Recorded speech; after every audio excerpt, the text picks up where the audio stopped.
everybody, my name is Jenna and today I'm doing a movie review of Ant-Man and the Wasp. Ant-Man and the Wasp is the newest entry to the MCU and it kind of explains where Ant-Man was during Infinity War, because that is the question that everybody has been asking. They've been like, where is Ant-Man? Was Ant-Man there? Ant-Man was totally there, we just couldn't see him because he was so small. That was a little far-fetched, that theory. I never kind of subscribed to that. But in Infinity War we do kind of get that throwaway line that both Hawkeye and Ant-Man, neither of whose names I can actually remember at this present moment, both of them took deals so that they would do 2 years of house arrest and then they just wouldn't be their superhero people anymore. So that's kind of where this movie picks up. This movie kind of picks up 2 years after the events of Civil War, but before the events of Infinity War actually happen, and that is where the film fits in the timeline. It took me so long to figure that out. I had a feeling that's kind of where it would fit, and then the post-credit scene I thought would sort of tie into Infinity War. Damn was I right, but I'm not going to talk about that because of spoilers. Before I go any further, I do want to say this is going to be a spoiler-free review, so if you haven't yet had a chance to go and see Ant-Man and the Wasp, you can watch the entirety of this video without fear of being spoiled. So as always, I'm going to talk about the storyline and I'm going to talk about the characters. So first up, let's talk about that storyline. So like I said, this film takes place before Infinity War but after Civil War. So this film kind of takes place in that in-between stage, and it really focuses on,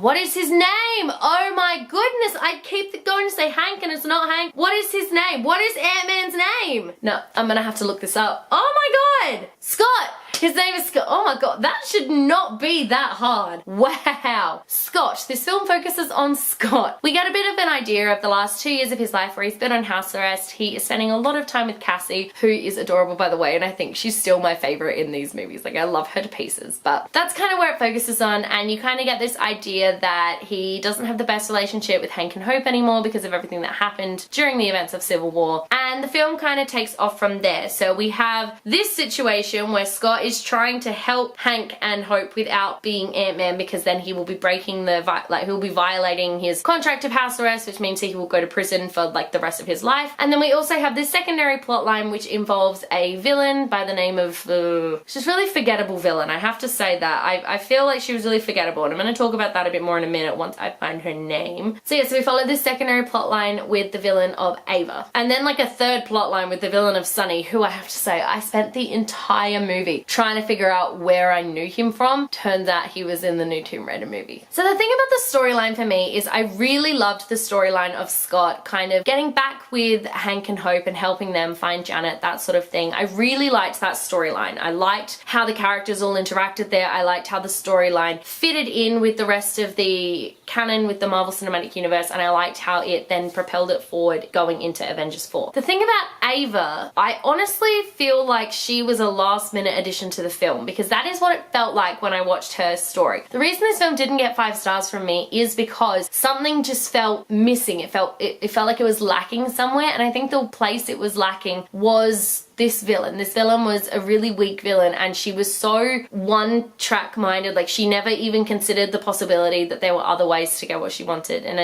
I felt like she was kind of a two-dimensional villain. They kind of gave her a bit of a backstory to make her three-dimensional, but she felt super two-dimensional to me, and I wasn't a big fan of her and her story. Sunny, again, he was just there to cause conflict. He had no substance to him whatsoever. He was literally there to cause conflict. That was his whole purpose in the story. So overall, I thought the storyline was really, really effective as a film in itself, and then also as a film in the wider MCU. I thought the story was really effective and I did really enjoy it, but it did have those lacking moments. So moving on to talk about the characters of this film. A lot of these characters we haven't seen since the first Ant-Man movie. Some of them we haven't seen at all. And then of course we have Scott, who the last time we saw him was in Civil War when he was kind of in prison. But we know now that he took that deal to get himself out, 2 years of house arrest, and then he was free. He just wasn't allowed to be Ant-Man anymore. So I think that Scott definitely shows signs of character development from the first movie to this one. And that is something that I'm always all for in films. I love it when films have characters that have really extensive character development. It's something really special. It really shouldn't be that special though, because all films should have that. That should be the basis of a good film. So I loved getting to see that character development. I loved getting to see Cassie grow up. I adore her to pieces. But I also really like to see how the evolution of that sort of family unit has now included Scott and his ex-wife and new partner.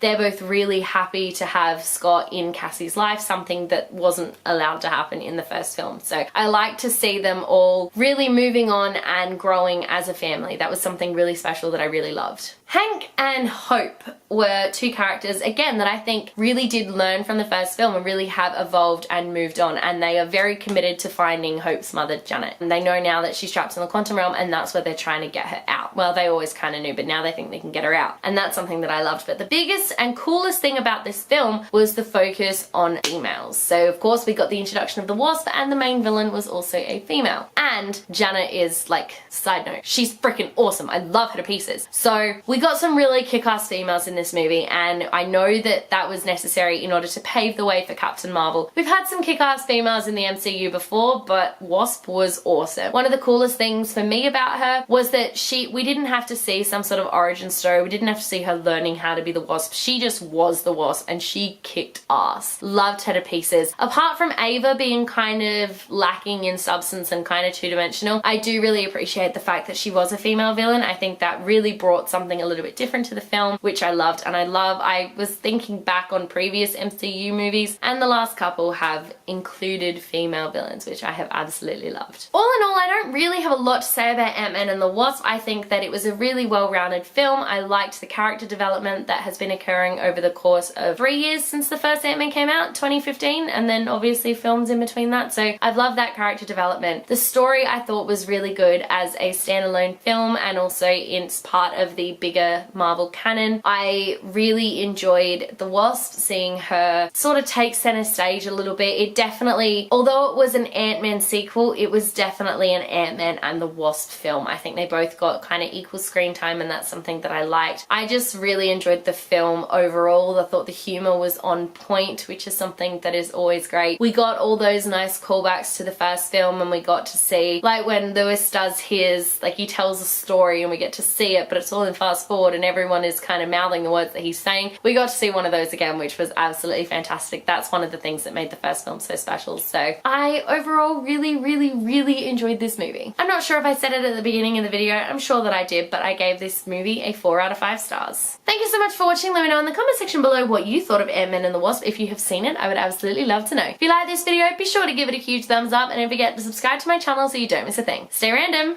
Bye.